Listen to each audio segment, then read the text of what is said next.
नमस्कार दोस्तों आप सभी का फिर से स्वागत है आपके अपने एजुकेशन चैनल पे।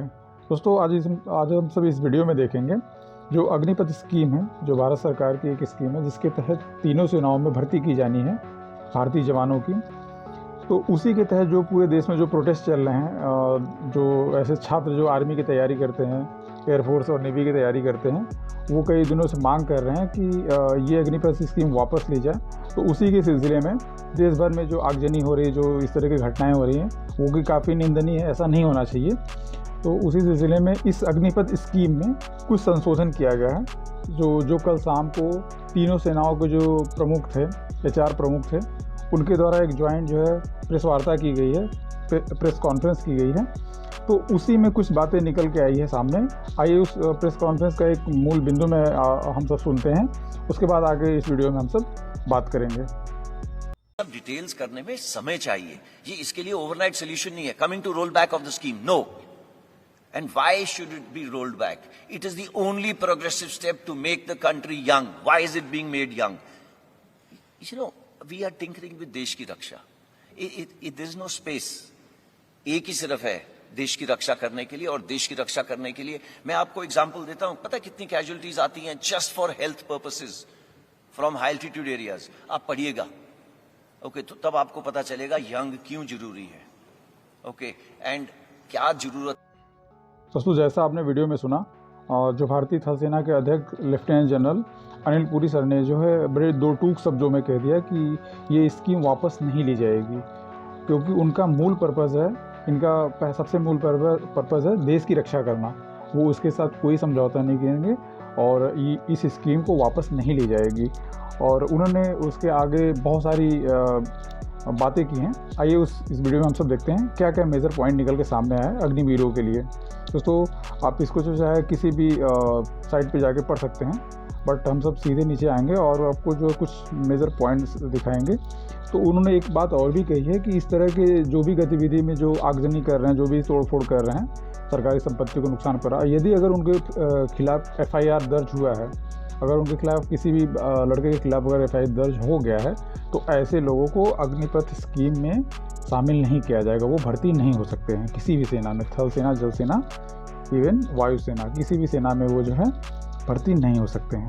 दोस्तों, इसके लिए जो है नौसेना जो अपना जो आवेदन प्रक्रिया जो शुरू करने वाला है, वो 25 जून से इसके लिए आवेदन शुरू कर दिया। और अनिल पुरी सर ने बातों में ये भी कहा था, उसमें मैंने पूरा प्रेस कॉन्फ्रेंस सुना था, कि जो अभ्यर्थी हैं, जो जिनको सेना में आना है, वो अपनी तैयारी शुरू कर दे, क्योंकि इसमें जो फिजिकल होने वाले हैं वो काफ़ी टफ फिजिकल होने वाले हैं और इतना आसान नहीं है। तो उन्होंने कहा कि अपना समय इधर उधर ना गंवाएं और इसमें जो है आप तुरंत जो है तैयारी करना शुरू कर दीजिए। और दोस्तों, सबसे पहले जो नौसेना की जो भर्ती प्रक्रिया है, वो 25 जून से इसके लिए जो है एडवाइजरी जारी हो जाएगी, जो कि रक्षा मंत्रालय को 25 जून से इसकी एडवाइजरी जारी होके दे दी जाएगी। और देने के बाद इसके लिए जो पहले अग्निवीर जो पहुंचेंगे 21 नवंबर को पहले अग्निवीर जो ट्रेनिंग सेंटर में पहुंच जाएंगे। तो दोस्तों, मैं भी आपसे यही कहूँगा कि आप प्रिपरेशन तैयारी करना शुरू कर दीजिए और आप इधर उधर की चीज़ों में दूसरों को बहकावे में ना आएँ, क्योंकि ये एक ऐसी स्कीम है।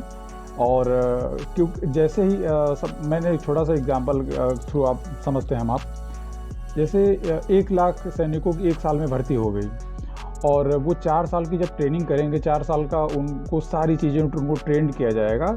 4 साल में 1 लाख का 25%, यानी कि लगभग 25,000 लोगों को वहाँ पे आर्मी में रहना पड़ेगा। कहने का मतलब वो तीनों सेनाओं में वो रहेंगे, बाकी 75% बने, यानी कि 75,000 जो है अभ्यर्थी है उनको वहाँ से रिलीज़ किया गया है, मतलब छोड़ दिया जाएगा।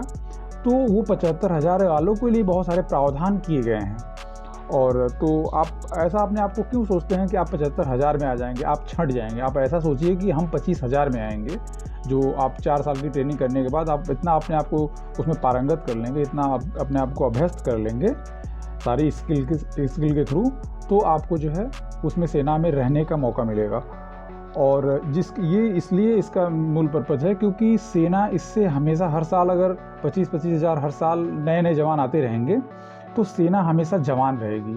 और उस पर अभी आपने जो वीडियो क्लिप सुना, उसमें लास्ट में उन्होंने ये कहा कि जो सियाचिन और गलवान के क्षेत्र में जो हमारे सैनिक वहाँ पे ड्यूटी पे जाते हैं, तो तो वहाँ पे बहुत सारी कैजुअलिटी होती है। वो किस वजह से होती है? क्योंकि अगर सेना, किसी भी देश की सेना, हमारी इवन नहीं, किसी भी राष्ट्र की अगर सेना रहे, अगर वो यंग नहीं रहे, बूढ़ी रहे, होता है ना 40-45 साल के या 35-36 साल की उम्र से ज़्यादा के लोगों को, तो वो ज़्यादा ऐसे जगहों पे सर्वाइव नहीं कर पाएंगे। उनके अंदर ज़्यादा जो फिजिकल कैजुअलिटी आएगी। और यदि सेना यंग रहेगी, अगर जवान लड़के रहेंगे, जवान हमारे सैनिक रहेंगे, तो उनको वहाँ पे ऐसे क्षेत्रों में जो कैजुअलिटी है उनके साथ वो कम होगी, तो वो वहाँ पे आसानी से सर्वाइव कर सकते हैं बहुत सारे दिन तक। तो इसीलिए इस चीज़ों को रिफॉर्म किया गया। और जाहिर सी बात है, अगर किसी भी देश की सेना अगर यंग रहती है, तो वो सेना किसी भी सेना से टकरा सकती है और वो बाकी दूसरे देश की सेना से कंपैरिजन में वो मजबूत रहेगी। आइए आगे देखते हैं जो इसमें कुछ इम्पॉर्टेंट पॉइंट्स निकल के सामने आते हैं प्रेस कॉन्फ्रेंस में। उन्होंने क्या क्या बातें कही थी इसमें, जो पहले से निर्धारित है, जैसे कि 4 साल के लिए वायुसेना में भर्ती की जाएगी, वो प्रत्येक सेना में इसी तरह से 4 साल के लिए भर्ती की जाएगी। और उसमें जो छुट्टियों का प्रावधान रहेगा वो 30 दिन तक, एक साल में 30 दिन तक आपको छुट्टी मिलेगी। और सिक ऑफ लीव मिलेगा। और हर महीने जो 30,000 की सैलरी होगी। और हर साल इसमें इंक्रीमेंट होगा, जो आपकी सैलरी है कुछ न कुछ हर साल जो है आपको इंक्रीमेंट मिलता रहेगा। तो इस तरह से देखते बहुत सारी जो सुविधाएं हैं, कैंटीन की सुविधा, मेडिकल की फैसिलिटी।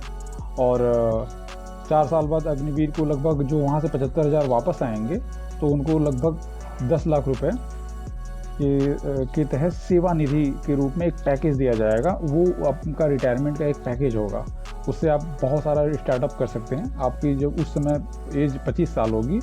और मैं आपको आगे भी बताऊंगा कि जो 75% वहाँ से वापस आएंगे 10 लाख रुपए लेके, उनको डिग्री का क्या प्रावधान इसमें किया गया, किस तरह से वो उनको एक वहाँ पे डिग्री का भी प्रावधान किया जा रहा है। अभी उस पर बात चल रही थी, सर ने वहाँ पे भी उस पर मेंशन किया था। और आगे इसमें कुछ दिनों बाद चीज़ें और डिटेल्स सामने आएंगी। और इसमें जो भी बाकी जितने पैरामिलिट्री फोर्सेज हैं, बाकी जितने पैरामिलिट्री फोर्स हैं, जो जैसे CRPF, असम राइफल, ITBP, इस तरह की जितने पैरामिलिट्री फोर्स है भारत सरकार की, उसमें जो है इनको मतलब पहले प्रेफरेंस मिलेगा, वरीयता मिलेगा। और इसमें एक बीमा योजना भी है। अगर खुदा न खास्ता किसी जवान की शहादत हो जाती है, तो उनके परिवार को जो है एक बीमा, लगभग 1 करोड़ की राशि का बीमा का पैकेज इसमें है। और इसमें बहुत सारी जो मेडिकल फैसिलिटी के हिसाब से बहुत सारी चीज़ें इसमें नए सुधार किए गए, नए सेना में रिफॉर्म किए गए हैं। तो ये इस तरह से कुछ इसमें गाइडलाइन है दोस्तों। जो इसमें थल सेना है, जो हमारी थल सेना है, वो 1 जुलाई से इसके लिए नोटिफिकेशन जारी कर देगी। जो अग्निवीर के लिए जो नोटिफिकेशन होगा, आवेदन होगा, आपको 1 जून से उसमें फॉर्म ऑनलाइन कर दिए जाएंगे। आप वहाँ पे जाकर अपना ऑनलाइन फॉर्म जो है भर सकते हैं। और उसके लिए अपना तैयारी आप अभी से करना शुरू कर दीजिए। उसमें प्रेस कॉन्फ्रेंस में एक बड़ा व्यंग्यात्मक बात कही सर ने, जैसे कि आप देख सकते हैं। उन्होंने एक बात कही थी कि प्रत्येक साल, मतलब तीनों सेनाओं का देखा जाए तो रेशियो, प्रत्येक साल में जैसे लगभग 17,600 लोग सेवा से मतलब पहले ही लीव ले लेते हैं, मतलब कि रिटायरमेंट अब खुद से ले लेते हैं। तो लोग उनसे नहीं पूछते हैं कि आप रिटायरमेंट ले रहे तो अब जाके क्या करेंगे, वो बहुत ही जल्दी ले लेते हैं। 35-36 साल की उम्र में लोग ले लेते हैं। दोस्तों आगे हम इसमें जो आयु सीमा की बात, जो काफ़ी विवादित मुद्दा रहा है इसमें एज लिमिट वाली, वो वही है 17.5 से 21 साल के अभ्यर्थी इसमें शामिल होंगे। और इसमें बस पहली बार के लिए छूट दी गई है, वो 2 वर्षों के लिए। जो पहली अग्निवीर जाएंगे, मतलब जो पहली बार भर्ती रैली की जाएगी, उसमें बस वो 2 साल का छूट, यानी 23 साल के लिए किया गया है। उसके बाद एक बार छूट के बाद से अब फिर से जब वो सेकेंड टाइम अग्निवीर की भर्ती होगी, तो उसके लिए जो है 17.5 से 21 साल ही रहेंगे, जो उसका एज का क्राइटेरिया रहेगा। और एक बात आगे मैं आपको बताता चलूँ, इसमें एक बात और, उसमें एक और थी कि जैसे ही आप वहाँ पे हाई स्कूल पास करके जाओगे, फिर आपको वहाँ पे इंटर का भी प्रावधान किया गया है। और आगे जो विभिन्न जो यहाँ पे एजुकेशनल बॉडी है, जैसे UGC से अभी बात चल रही है भारत सरकार की, कि ऐसे अग्निवीर जो वहाँ पे इंटर पास कर लेंगे, तो उनको उस 4 साल के दौरान बहुत सारे ब्रिज कोर्स होंगे। और ब्रिज कोर्स के साथ साथ उनको डिप्लोमा या डिग्री की व्यवस्था की जाएगी कि वो कैसे अपने आप को डिस्टेंस एजुकेशन के थ्रू वहाँ पे स्नातक की डिग्री उनको मिल जाएगी। यानी कि वो जब 4 साल के बाद अगर जो 75% जो वापस वहाँ से निकाले जाएंगे, जो सेवानिवृत्त होंगे, उनको जो है एक डिग्री मिल जाएगी वहाँ से। तो दोस्तों वो उस डिग्री को लेके अगर जो भी अभ्यर्थी आगे अपना एग्ज़ाम जो है क्या बोलते हैं, आप अपना पढ़ाई कंटिन्यू करना चाहते हो तो आप वहाँ से भी कर सकते हो। जो भी इच्छुक लोग होंगे, आप में अपने एजुकेशन को बरकरार रखना है तो वहाँ से आप आकर कर सकते हो, या फिर जो भी वहाँ से जो सेवानिधि के तौर पे जो पैकेज मिलेगा आप वहाँ से आके बहुत सारी चीज़ें स्टार्टअप कर सकते हो। और बहुत सारे राज्य सरकार के अंदर आपको वहाँ पे वरीयता दी जाएगी। अभी उसका वो क्राइटेरिया फिक्स होना है कि कितना % आपको वहाँ पे वरीयता दी जाएगी। तो आप वहाँ पे आपके राज्य सरकारों की पुलिस में, इवन बहुत सारे इंडस्ट्रियल एरिया होते हैं, वहाँ पे आप जाके आप अपना भी सेवा दे सकते हैं। आप प्राइवेट सेक्टर में भी जॉब कर सकते हो, वहाँ पे भी आपको जो है कुछ रियायत मिलेगी। तो ये है। और उन्होंने एक बात और इसमें कही थी कि जो वहाँ से जो 75% वापस आएंगे वो वेल डिसिप्लिन्ड होंगे। वो आर्मी और पैरामिलिट्री की जो जितने भी गुण होते हैं, जितने भी ट्रेनिंग चीज़ें की होंगी, वो जब वहाँ से आएंगे तो एक देश में एक डिसिप्लिन, कहीं पे भी जाएंगे तो उनका एक डिमांड रहेगा, किसी भी सेक्टर में उनको लेने के लिए लोग इच्छुक रहेंगे कि नहीं, जो बंदा जो है आर्मी से ट्रेनिंग करके 4 साल की आया है, मैं उस बंदे को रख लूँगा। तो वो कहीं पे भी उनको आराम से जॉब मिल सकता है। इवन अगर आपको अपनी पढ़ाई कंटिन्यू करनी है तो आप वहाँ से अपनी पढ़ाई भी कंटिन्यू कर सकते हैं। तो दोस्तों ये थी कुछ अग्निवीर के बारे में कुछ मेजर पॉइंट्स, और हम सब आगे भी किसी वीडियो में इस पे चर्चा करते रहेंगे, जो इसमें नए रिफॉर्म होते रहेंगे। तो उम्मीद है ये नई चीज़ें हैं, आप इसको एक्सेप्ट करिए और देखिए इसमें चीज़ें होती क्या हैं। थैंक यू दोस्तों, आपने इस वीडियो को देखा। मुझे उम्मीद है कि आपको वीडियो पसंद आई होगी। अगर पसंद आई है तो आप इस चैनल को सब्सक्राइब करें और वीडियो को लाइक भी करें, और इस वीडियो का लिंक अपने दोस्तों तक ज़रूर शेयर करें, ताकि इसी तरह की जो भी सरकारी योजनाएं हैं और जो भी एजुकेशनल इन्फॉर्मेशन है, और इवन किसी भी सरकारी आवेदन का फॉर्म जो है वो यहाँ पे सबसे पहले और सबसे सटीक जानकारी मिलेगी। थैंक यू सो मच दोस्तों।